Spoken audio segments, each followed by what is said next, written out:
done the whole of the development. We've talked about the gametogenesis, we've talked about the general development, we've talked about the embryogenesis, and we have also discussed the fetal period. And then we also discussed what all tests we can do to detect any abnormalities which can occur. Now, what are the basic causes, or what are the things which can lead to these anatomic anomalies? That is structural wise, the anomalies, because we are concerned with anatomy. So, we are going to talk about the congenital, those which are there at birth. When the baby is born, he is born with those abnormalities, and they are anatomically abnormalities.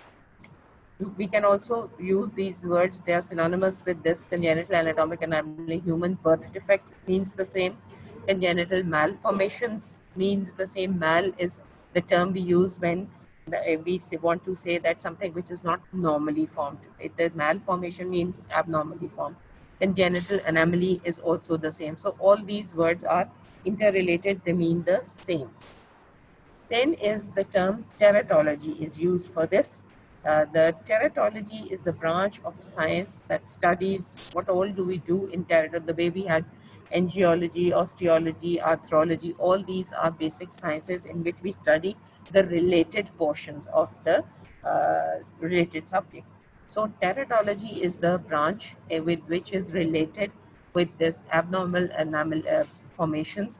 So we say that studies the causes. Why does this happen? What are the reasons which lead to the anomalies?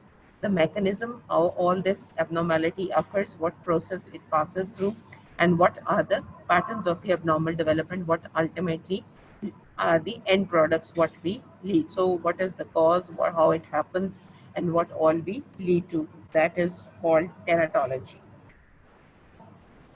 Teratology can be because of a structural reason, it can be a functional reason, it can be metabolic, it can be behavioral or hereditary. So anything out of these can lead to an abnormal formation. Major structural and abnormalities occur in about live born infants. 2 to 3% they are born with it. Then they are shown 2 to 3% in children. By the age of 5 years, they become obvious. So together, if we say 4 to 6% is the total that these abnormalities, structural abnormalities, we see when the child is born. By the age of 5 years, all what are not see obvious when the baby is born, they become obvious by the age of 5 years. And then we say birth defects. This is a very important statement. Birth defects are the leading cause of infant mortality. 21% of the infant deaths is because of the birth defects. If everything is okay, but there is some abnormality, that can lead to the death of a baby. So they say 21% of the babies who die is just because of an abnormality which leads to some complications or which does not let the baby survive. So this is a birth defect is one of the most important reasons which leads to death of a baby. That is why they say cause of infant mortality. Now, causes of congenital anatomic anomalies or birth defects are often divided into different groups. What categories, or you can say it's just a classification. One main thing is genetic factors, what we have seen because of the abnormalities of the genes. Then we have environmental factors, which includes many things which are there from the outside of the body, and then a multifactorial inheritance, and then at times twinning or multiple births. Now, genetic factor is chromosomal abnormalities. They say about 15% of the abnormalities is designated as the genetic factors. Then environmental factors, which includes drugs, viruses, exposure to all other hazards, they say that is about 10% of these abnormalities they cause. And then multifactorial is collectively genetic plus environmental, both play a role. So they are about 20 to 25%. So that means you have both of them together. So that is multifactorial. That is, it's not purely environmental or it's not purely genetic. So the two factors together are classified as multifactorial inheritance. And then twinning. At times, the reasons are so that when there is more than one baby, it cannot survive because of the nutritional or any other disease or any other problem which leads to its death. So it is causes are said to be about 0.5 to 1%, which are the cause of the twins. That is, they do not survive because they need extra care. And then the rest of the 50 to 60% of the congenital anomalies, they say their cause is not known. So as we can see, 20 to 25% was all this multifactorial, and about 1 to 2% was your twinning, and the rest 50 to 60% is, they say, that their cause is not known. So that is, the etiology is unknown. What is the cause of the abnormality in the baby? The anomalies may be a single, or they can be more than one, or they can be one, or they can be very small anomaly, that is minor, or they can be a major anomaly, a big one, clinical significance, which is threatening to the survival of the baby. So it can be single or more than one, or it can be a very small one or a major one, which can affect or threaten the life of the baby.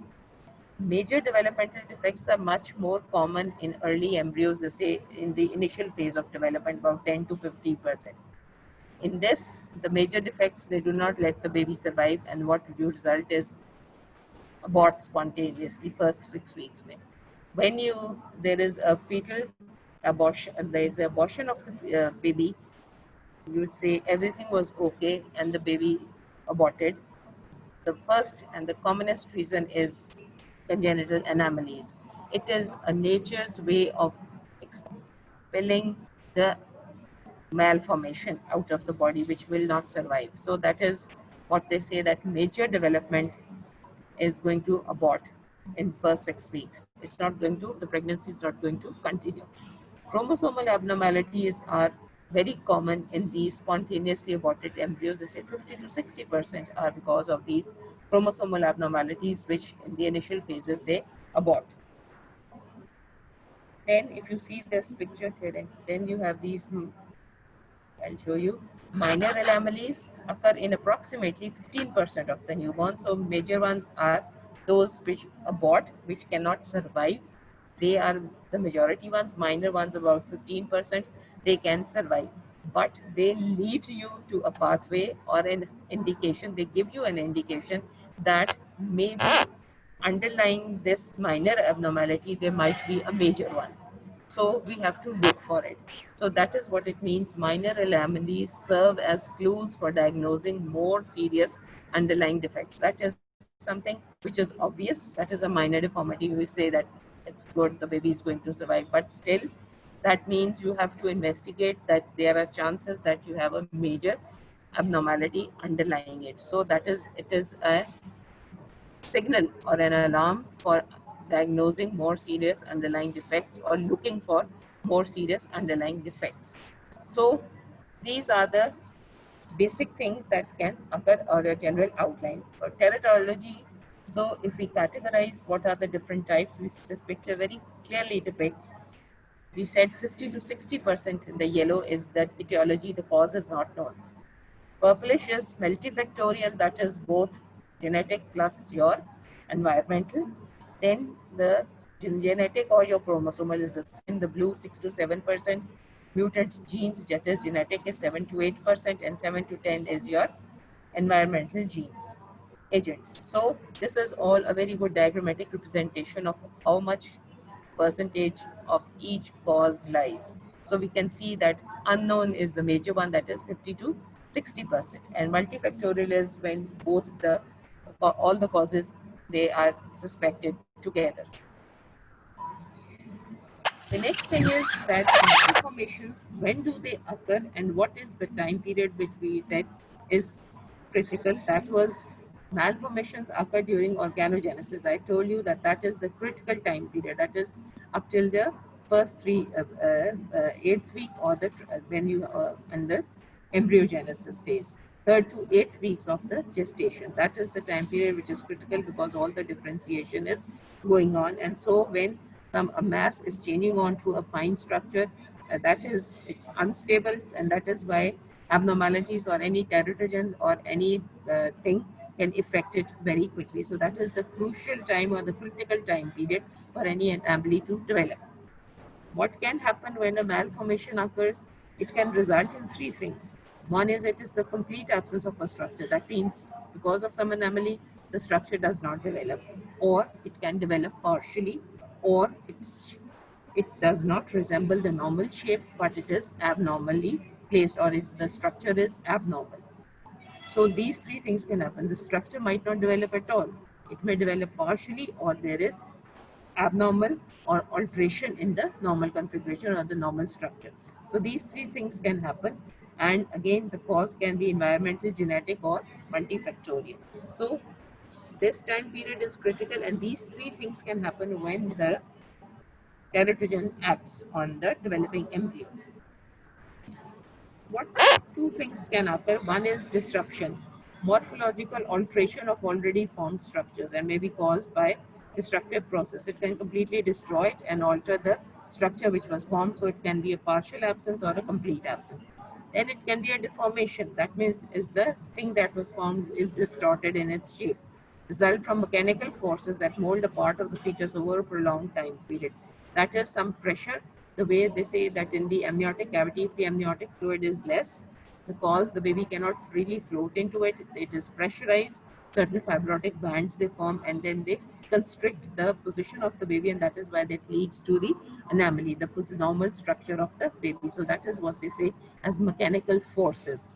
They mold a part. That means the shape was normal, but because of some mechanical features outside, the normal structure cannot survive. It cannot go on. It becomes a bit distorted. So for a long time, if you are squeezing some big thing in a small structure, in a small cavity, that's going to become distorted. That is what exactly it means.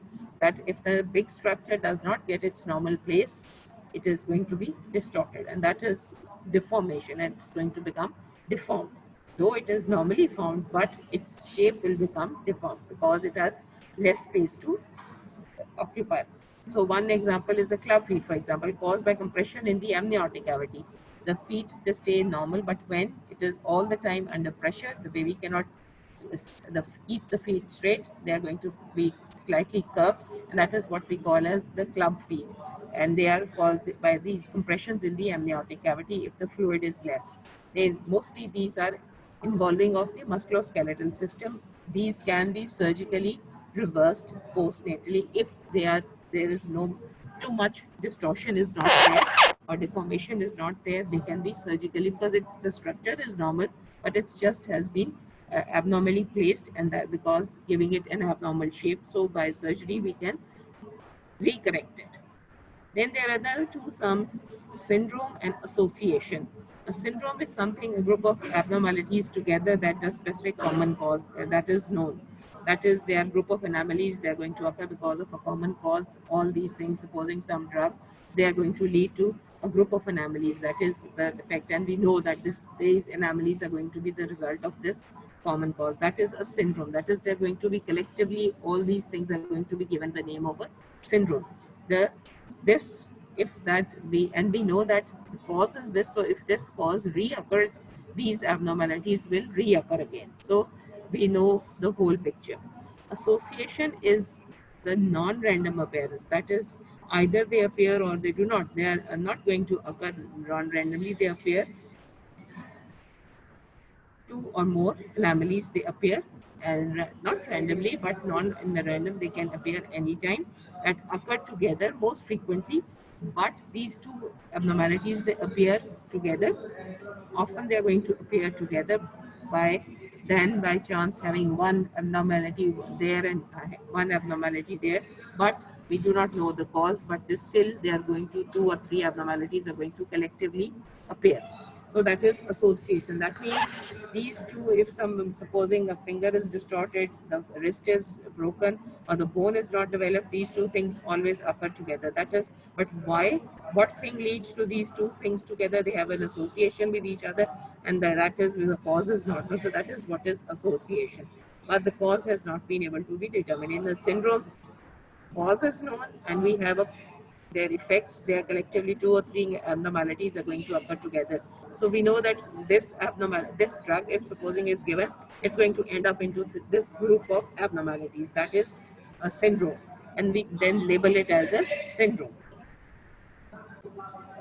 Then the most important thing that is there is your environmental factors. We're going to talk about what are the effects, what are the different environmental factors that is out there. Normally we say that the baby is being well taken care of by the mother, by the uterus, by the abdominal wall, by the amniotic fluid, by this chorionic sac. All these structures, they are protecting the baby. But then we have seen that there are certain uh, features or certain things which are either fatal for the baby, or they produce a low birth baby, or they produce a malformed baby. So all those are leading to these environmental factors. So, and what are the cause? The causative agent, we label it as a teratogen.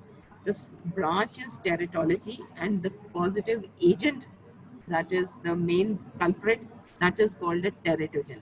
So a teratogen is any agent that can produce a congenital anomaly. That is the causative factor is named as a teratogen.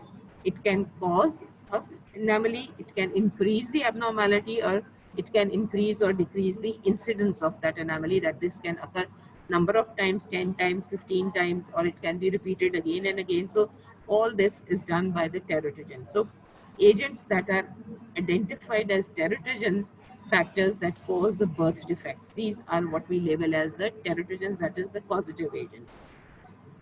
Then, first we used to say, when not much study was known, that everything is genetic. That is, it is a chromosomal cause that is producing all these abnormalities. But then, with the features and all study, it was seen that it is not everything that is familial. That is, a mother has a problem, a congenital anomaly that goes on to the baby, then the other sister or brother has it. It was said that this is genetic or it is familial, transferred from the parents to the children. But then, with further studies, it was seen that it's not necessarily that all the time the genetics play a role. It is because of another factor, and that another factor we labeled it as environmental factor. That is something which is around it. As formerly we used to say that in everything, the abdominal uterine wall, abdominal wall, the chorionic cavity, the amniotic cavity, all these cavities, they are protecting the baby, and so it is only the genes which are traveling from the parents to the baby that are causing these abnormalities. But then with these different studies, it has been seen that this abnormality is not always familial, and this, that is supposing a mother has it and then the baby has it, is not all the time because of the genetic reasons. So that has been proved. Now, there are two things. Teratogens, the teratogens can cause two things. Do not appear to be effective in causing anomalies until cellular differentiation has begun. So, if in a very early stage, that is roughly 2 weeks, this they will not have any very drastic effect. That means when until the differentiation starts. Their early actions during the first 2 weeks may cause the death of the embryo. Either they will cause the death of the embryo, or their effect will not be seen until and unless this first 2 week time period is gone and we enter into the embryogenic phase. So that is one point.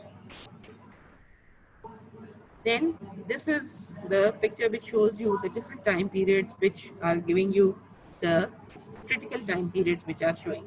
So we'll talk about all these factors afterwards. Then, when we talk about the principles of teratology, how does the teratology behave? What makes it cause a major anomaly, a minor anomaly, no anomaly at all, multiple anomalies, or single anomaly? What all leads to all these things? That is what we label as principles of teratology. Factors determining the capacity of an agent to produce birth defects. How will it act? What factors will make it work more, less, not at all, leave it, all that. Susceptibility to teratogenesis, that is falling prey to teratogenesis, depends on the genotype of the conceptus, that is the genes of the baby or the mother. That is, they also play. In some, one child may be having that abnormality, but the second sister or brother may not be having that abnormality. So the so that is, the genes might be affecting some genotype, or and it may not be affecting the other genotypic features. So that is, a maternal genes may also play a part. So maybe if a mother has a problem, abnormality that is transferred onto the baby, maybe that genetic factor makes it become obvious, that abnormality, but the father doesn't have it. So, and the mother, that gene from the mother doesn't come to the baby, so the other child is completely normal. So it depends on the genetic conformation or the genetic structure of the baby. Then how the abnormality will occur. Then there is a developmental time. That is very critical time, that at what time the baby is being exposed to that teratogen. That is third to eighth week. That was again the critical time period. So if the baby is exposed to the teratogen at third to eighth week, again the abnormality will occur. Otherwise, before or after that, very few chances. If it is in the fetal period, maybe it's just a physiological change or very minor changes. I'll show you the previous timetable. It shows very clearly how what are more critical time periods where major defects can occur. Then the dose of and how long that teratogen was exposed, how much, how many milligrams, grams, or what, or micrograms, and 1 day, 2 days, 3 days, how long that. So you can say that how long that dose of the teratogen was given to the mother or the baby, so to produce that effect. So it will also depend on how much you take, 10 tablets or 15 tablets or 1 tablet. So the effect or the cure will be depending on the amount of the dose that is given. Then of the teratogen. Then mechanism initiate abnormal. What are the processes? How that teratogen is going to initiate the formation of the abnormality and leading on to the pathogenesis. That is, it's going to distort the normal mechanism and then form the abnormality, pathogenesis, convert it into the abnormal formation. So all these factors, they affect and then ultimately end up into the abnormalities. The death, malformation, growth retardation, functional disorders, manifestation of the abnormal development. All these are the end products of the teratogen pairing. That means it can lead to death, it can lead to a malformed, it can be a growth retardation, and it can be just the functional disorders. Anatomically, it is okay or functional. These manifest all the abnormal development. That means these can be the end results of exposure to the teratogen. So these can be occurred. Now, defects may be induced before or after this period. That is your critical time period. That is, if you say the third to the eighth week, this is not normally there. The teratogen can affect before this and even after that. So, no stage of development is completely safe, but critical use. So, you can say in the initial phase, up till the second week, or in the fetal period, both these periods can also be affected. It's not only your the embryonic period which is critical only, and the other two are safe, nothing can happen, but not so. Defects may also be induced before or after this period, that is your embryogenesis. No stage of development is completely safe. And all these factors, they play a role in causing a major anomaly, a minor anomaly, a single anomaly, or more than one anomaly. So when you are considering the possible teratogenicity of an agent such as drug or a chemical, let me show you that picture. If you see this chart or the picture, these are the weeks they have shown. First and the second week, you see that not susceptible to teratogenesis, very little chances, because differentiation has not started. So death of the, either it is going to abort or the baby is going to die. So that is what is going to be the result in the first 2 weeks. Then the main embryonic period, that is till the eighth period. You can see that this highly sensitive period, if you see these purple ones, somewhere you are having neural tube defects, then you have problems of the heart, you have the upper limb, the lower limb, upper limb, eyes. That means all the critical time period when these structures are developing. So this time period is your highly sensitive time period till the eighth week, and this is when the majority organs, if they are exposed to the teratogen, they are going to be having abnormality. But after that, that is in the fatal week, you see these minor problems, functional defects or minor anomalies. So all the major ones, they appear. So that means 2 weeks death or just an abortion occurs, no susceptible. Then till the eighth week, it's major congenital anomalies are going to appear, and then in the fetal period, either it's just a functional problem that is going to occur, or it's going to be minor anomalies which are not fatal with the baby. That means the baby will not die. So these are all the problems that can occur. So this is how the teratogens are going to affect, and if they are going to affect, what will happen in first 2 weeks, what will happen in up till the eighth week, and what will happen in the fetal period. So all these also depend on the anomalies at the time period when the baby is or the teratogens attack. So then we say, considering the teratogenicity, how fatal or how crucial is the teratogen, we have to consider, or whether what drug is there, what is not there. Certain factors have to be taken into consideration. Three important principles have to be considered. One is the critical time period, at what time the drug or the teratogen is acting, the dose, as we've said already, and the genotype or the constitution of the embryo. So these three things, they are the critical things which are going to be concerned, or we have to take into consideration, that will affect when the teratogen attacks. If these three things have to be taken into consideration. First is, what are the critical periods of human development? As we've said, it's all most critical time of development stage of the embryo when an agent such as a drug or virus is present determines its susceptibility to the teratogen. So whether 2 weeks embryogenic period and the fetal period. So that is there. The most critical time period in 12 is when cell division, differentiation, and morphogenesis. As we have said, it is again the critical time period. For brain development, they've given examples is 3 to 16 weeks, but the brain development does not stop there. It goes on till birth, and even through first 2 years, the brain is going to increase because the size is small, and then gradually it is going to. The brain can be affected by teratogens throughout till the second year. Any problem can cause some abnormality, whether functional or anatomical. Mental retardation due to the embryonic and the fetal periods can occur. Tooth development continues long after birth, 16 years up till you're nearly reaching to your wisdom tooth level. When your milk teeth, when your permanent teeth come, so anytime any teratogen affecting it can cause problems. Skeletal system, again, that has a division, bones grow, long time muscle formation. So all this can also be affected for a long time period.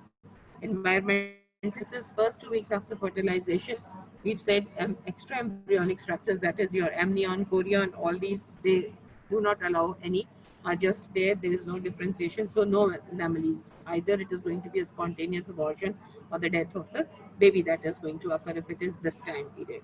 Physiological defects and functional disturbances, disruption during fetal period. If it is at the end, that is going to be during the fetal period, that is after the 8th week, it's going to be physiological defects, that is the functional problems will be there. The structures have formed normally, either it is going to have a minor abnormality, or it's just going to be a functional one. If the brain is affected, you're going to have mental retardation, right?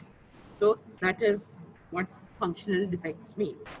Then the second point we said was the genotype determines whether a teratogenic action will disrupt its development. That is there. So it is the genetic constitution of a person that will show be important, whether the teratogen will be affecting, how the teratogen will be affecting it. Either no effect, or it may be a drastic one. Then the dose. It's seen by experimental. We have done on the animals. It is seen that in the animals you need a lot high dose for it to become a teratogen and see its malformations. But in the mother, females or the males, it is the human beings. It is reverse. That is, it's not that high that this malformation can occur, or the dose of the teratogen can be effective. So different in animals and human beings, but just because we can't experiment on human beings, so it is the animals who are always the guinea pigs on which we see the effects. And in that, they say that very high levels of doses have to be given to make the abnormalities appear, but that is not the case of in the human beings. They are, so for a drug to be considered a human, dose response relationship has to be observed. So whether 10 milligrams are going to be 20 are going to petal, or at small, even 1 to 2 tablets can 1 gram can be disastrous. So all that depends. Your response is, this dose response relationship has to be observed. That is, the greater the exposure during pregnancy, how long this drug, maybe the small drug is given for a longer period, that is going to gradually build up the threshold level and then start to show its problems. Then, or it is this a small dose that can show. So that is, the greater the exposure during pregnancy, the more severe the phenotypic effect. Phenotypic is the physical features that they show. So the greater time teratogen, that will affect more drastic effects. So then, what are the different types of human terrorism? We're just talking about the environmental factors. Okay? So these were the features that we consider when we talk about the environmental factors. They're not something, they are something which are going to come from outside. So we have to take into consideration what time we are exposed to, what is the genotypic pattern of a human being, and what is the dose. So these three things will affect what are the basic human teratogens. We'll talk about them, and which are going to, which can be effective or which are non-effective. Some cause, what can happen in human teratogens, some can cause severe disruption of development if administered during the organogenesis, that is again during the embryogenesis. They can cause severe disruption. Other cause mental and growth restriction and other anomalies used excessively throughout development. They can cause mental and growth restriction and other anomalies, that is if they are used excessively at high doses throughout the development. So different, it depends on the dose, at what time period they are used, if they are given throughout. So all these, they are going to show their effects. They say that 40 to 50% of, 90% of the pregnant women consume at least one drug during pregnancy. So that is, you cannot say that no female is without taking a medication, one or two drugs during pregnancy. So many studies showed that about four drugs, not including the nutritional supplements, every woman was seen that having at least using throughout the 9 months, they used about four drugs, four medications was taken, and approximately half these women take them during the first trimester. That is, there may be nausea or some other reasons. That is, half of them took about these majority of the tablets during the first trimester. That is what we said was the critical time period. Then drug consumption also tends to be higher during the critical time period. That is embryogenesis, that is your first trimester. So majority of them, they take it more intake. And also in the smokers and the drinkers, that also is high, level is high during the development. So despite all this, these factors, they say less than 2% of the congenital anomalies are caused by drugs and chemicals. That means even if they are taking all these medications in all continuous at the time periods, they say it's still the anomalies because of the drugs and chemicals is less than 2%. That is still the drugs are not very effective in causing all the anomalies that are there, in spite of all this intake of medication by women during the pregnancy. They say only a few drugs have been positively, because all intake, all medications, all drugs are not supposed to be teratogens. They may not having a teratogen effect. So they, whether the female mother is taking it or she's not taking it, if that medicine is not teratogen, then it will not cause any harm. So that is the reason why less than 2% of the congenital anomalies are caused by drug and chemicals, because all drugs are not teratogenic. So only a few drugs have been positively implicated as human agents. So all medications are not teratogenic. Only a few have been labeled as that they have, because of the experiments they've seen that they cause abnormalities. Only 7 to 10% of the anomalies are caused by recognizable. That means we are sure shot that these teratogens, that is this drug caused this abnormalities. Rest is just a supposition, maybe due to some, it can be another factor. So what the advice is a gynecologist does to the mother is, expecting mother is, it's best for the women to avoid using all medications during the first trimester, unless there is a very small, strong indication for her to take the drug, and then only if it is recognized as reasonably safe. That is, the gynecologist will only advise a specific drug which she knows that it is safe, it is not a teratogen. So best to avoid using all medications. That is why you will hear that any gynecologist will say, do not use any medication, try to avoid it. Worse come to worse, those which are known to be non-teratogenic, they will only be advised. Drugs, or what are all the drugs which act as teratogen and what all effects they have. Quickly going through this long list. Drugs vary considerably in their teratogenicity. Again, those three factors, critical time period, the dose, and the genotypic factors all play a role. Cigarette smoking is going to result in intrauterine growth retardation, so that is to be avoided. Caffeine. Many people take in beverages, tea, coffee, colas, all have these caffeine. But caffeine is not known to be a human teratogen, but still they say that because of this lot of caffeine in it, it causes vasoconstriction and less of the oxygen which passes through the placenta, so they can affect the growth of the baby and it can lead to uterine growth retardation. But still, caffeine is not said to be a known teratogen, that it is drastic and it should be completely stopped. Then alcohol, 1 to 2% of the women bearing age, childbearing age, moderate and high levels depend on during the pregnancy may result in growth and morphogenesis of the fetus. That is the small for dates baby and all those can affect if again taken in initially. So maternal alcohol abuse is not thought to be the most common cause of mental deficiency. That is, if the physical problem is seen, it is going to cause the mental deficiency. That is, mental retardation will occur on the mothers who take on alcohol. The baby born will be a mentally retarded baby. The safest advice is not to take alcohol during pregnancy. That is, abstinence from the alcohol during pregnancy.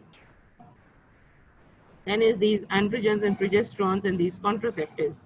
If a mother takes these hormones, androgenic hormones, that is from the renal gland, that is have a masculinizing effect. So if the baby born is female, then it will lead to masculinization.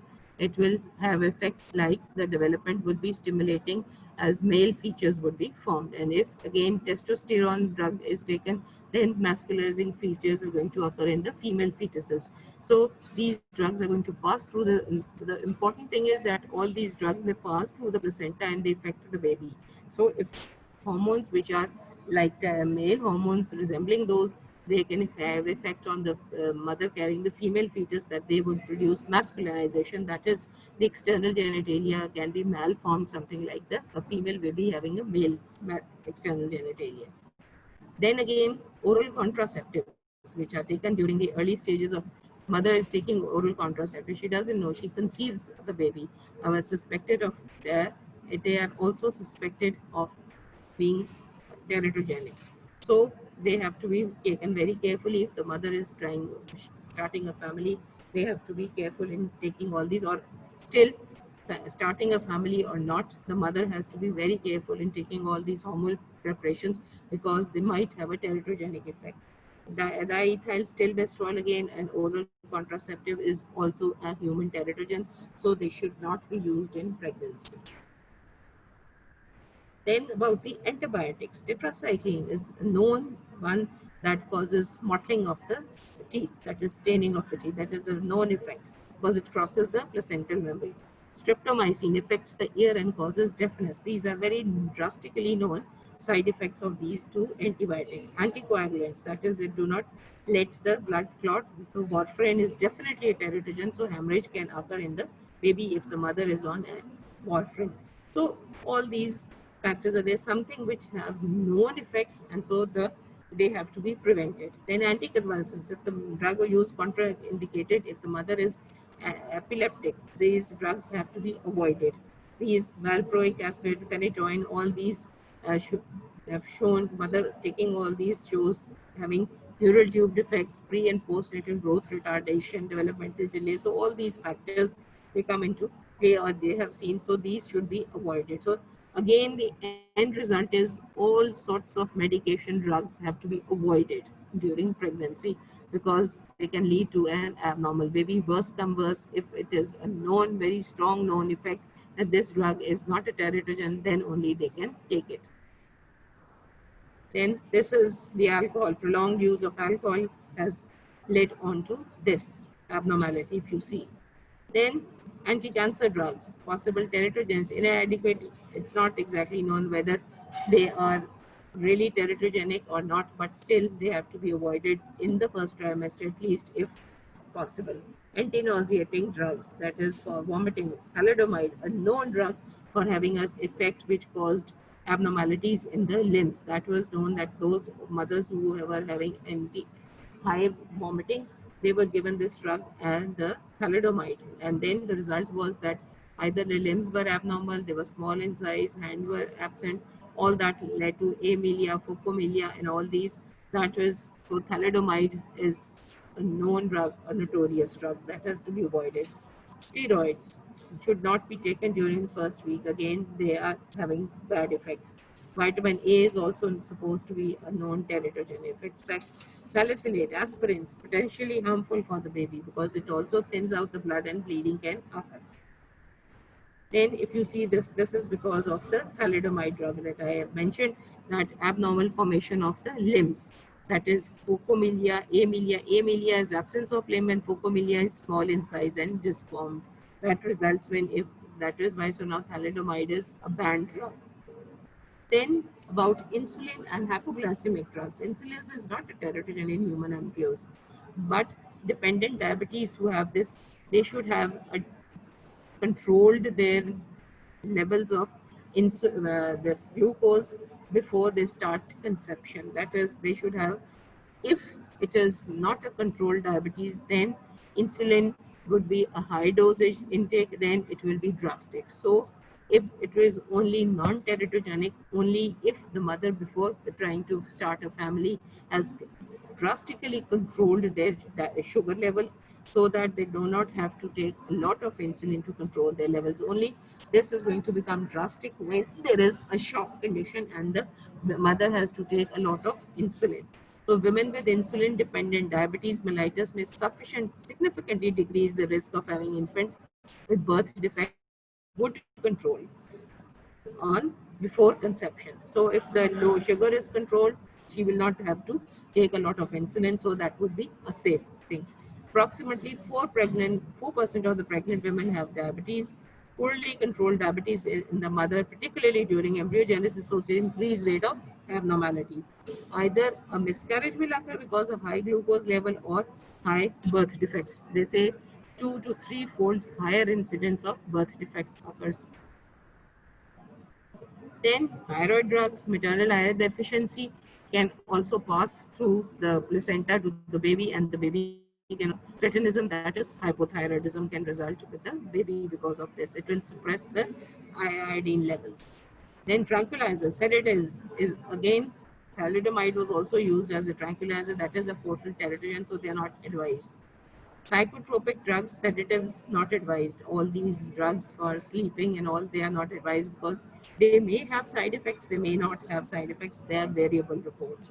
Then these illicit drugs, that is street drugs, those which are used for hallucinations, marijuana, these opium derivatives, all these, they are not to be advised because they have a bad effects. Right, so all these drugs have variations in the effects that they show the abnormalities. Then we come on to the next in the environmental is your chemicals that you can, the mother can be exposed to. Industrial, agricultural chemicals, pollutants, and food additives. That is the food colors that you take or for the features, uh, for the taste and the color, all that, or pollutants, that is something from the outside can infect the and chemicals can affect. So most of these chemicals have not been positively labeled as teratogens, so they are not, nothing can be known, but still one has to be very careful what to take and what not to take during pregnancy. Mercury is said to be a very lethal combination. Methyl mercury is a teratogen, causes cerebral atrophy, so very important. Lead increases abortions, fecal anomalies, intrauterine growth, functional deficits. These organic mercury, some people eat, there is an area where they eat fish, and that fish was rich in mercury, and that mercury caused a lot of these features: cerebral atrophy, spasticity, seizures. Lead, old corrosive water pipes, they can lead to lead poisoning, and that can lead to all these fetal anomalies, intrauterine growth retardation. Then what are the infectious agents? So in the, we are still talking about the environmental factors. First was your drugs. Then we have this, if you take this, these were the drugs. Then all these, plenty of these drugs, antibiotics, and then cigarette smoking, caffeine, alcohol, and then we talk about these drugs which are there, all sorts of drugs, all groups of drugs. Then the third is infectious agents, that is all the viral or the bacterial infections that can occur. Mostly it is seen that they are going to result into intrauterine growth retardation, congenital anomalies or neonatal diseases that occur. Stillbirth, that is a baby is born who is dead. The rubella is a very common and one with the notorious for its anomalies, and it is seen after 4 to 5 weeks after fertilization. This is the German measles. It is labeled as this is going to cause problem, and this has the cataract problem. It shows very notorious for the cataract and genital cataract. Herpes simplex virus, maternal infection with herpes simplex, early pregnancy increases abortion rate. Then chickenpox, first 4 months causes congenital anomalies, even chickenpox. So that is why all these things should be avoided. Syphilis, primary infection during pregnancy, it is not very serious, but that secondary, which was there with the mother, is fetal disease and anomalies are going to occur. So the if the mother is having congenital syphilis, the baby is also going to be yeah, having syphilis. So you see this. This is because of the rubella infection, the cataract. These white spots that you see, this is the cataract formation. The lens is affected. Then is radiation as a teratogen. Exposure to high levels of ionizing radiation, they can affect the embryonic cells, resulting in death, chromosome injury, retardation, or mental development. Then ultrasound waves. So these are all the external factors which a mother is exposed to during pregnancy. So that is why we are talking about the effect of each teratogen. Ultrasound waves, frequently the mother goes through the ultrasound. That is because it is used quite often, because no confirmed effect of the fetus from the use of routine diagnostic ultrasound examination has been shown. So it is said that it is that these waves are safe. Electromagnetic fields, there is no evident in increased risk of IO. They say all these videos, all these electric blankets, that's a small magnetic fields. They do not affect the pregnant mother. Mechanical factors, a very important factor. This mechanical factor is something which is not intake, but it's going to affect. That is again the amniotic bands. This is because of the amniotic fluid abnormality in the amniotic fluid. That can, because of the pressure, this amniotic fluid can affect to the club foot, or they can be the baby cannot occupy the space very easily. So it will result into different problems, or fibrotic tissues can occur. These bands, they are formed constricting the baby at certain places, resulting into the abnormality of that area. Those are what are mechanical factors. So that is because commonly which are seen is in the olic hydramnias, that is the less, or olic hydramnias or polyhydramnias. All these are because of the amniotic fluids. We'll talk about that in the amniotic fluid. This results into these problems. So if you see this, this is because of the position, because the baby didn't have much space, because there was no fluid, he could not float into the amniotic fluid properly. The feet have been developed as glove feet, the limbs have been crossed, he could not stretch them. This all is because of the amniotic bands. These, because it became tight, the amniotic membrane became close to the body, and it was formed a band, a tight area in that region. So this developed into a cleft lip. This also resulted into all those limbs or the fingers. So all those development, that is called bands, because there is no fluid around. It is all just a membrane which results in the formation of this cavity, that is bands which are formed, which tightens up the space of the amniotic cavity, and this tightening up leads to the abnormal formation. So that was about the environmental factors. So we recollect that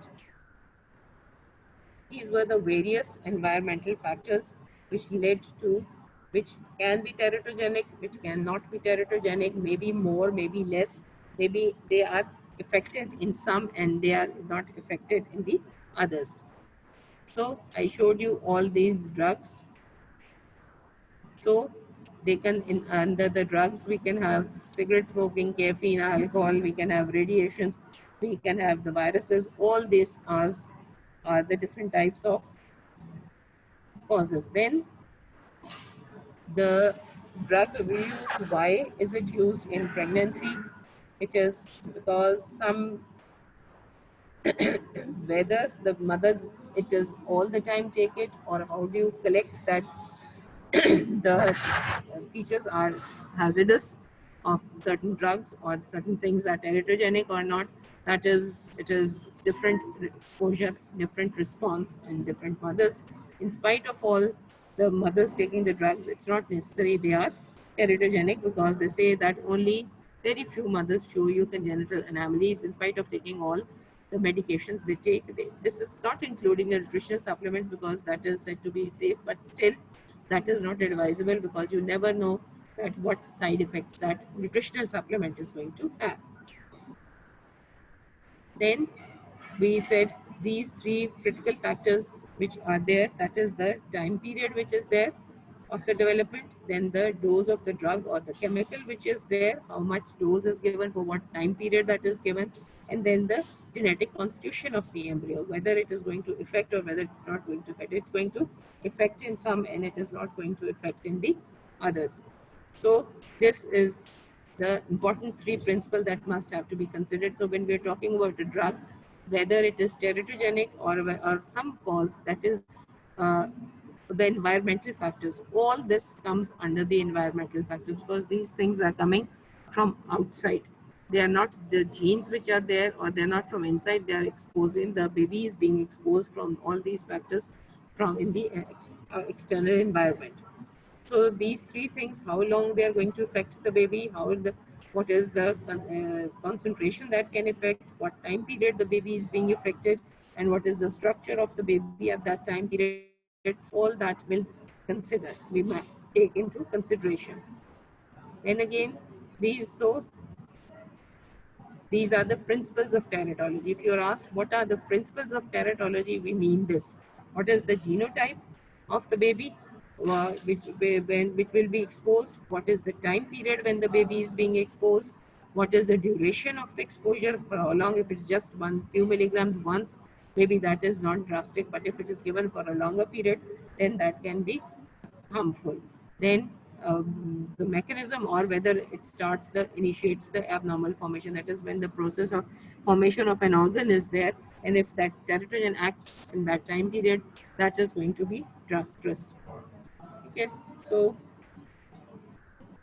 this picture is a very good picture, and this shows you, makes you understand what are the illustrations of critical periods in human prenatal development. So what all you can see is what major anomalies can be, and the major anomalies are because that time period is the highly sensitive time period, and again repetition, it's the embryogenic period that is going to result into the more of the major congenital anomalies. First to second week, they're not going to susceptible. So either the baby dies or it's going to abort. So because differentiation is not a thing, it's just implantation and all, it's still the level of the implantation. So not much abnormalities would be affected if the baby is exposed to the teratogen.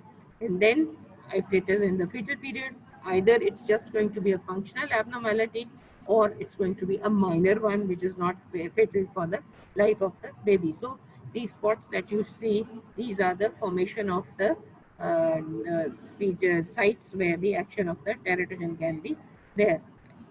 So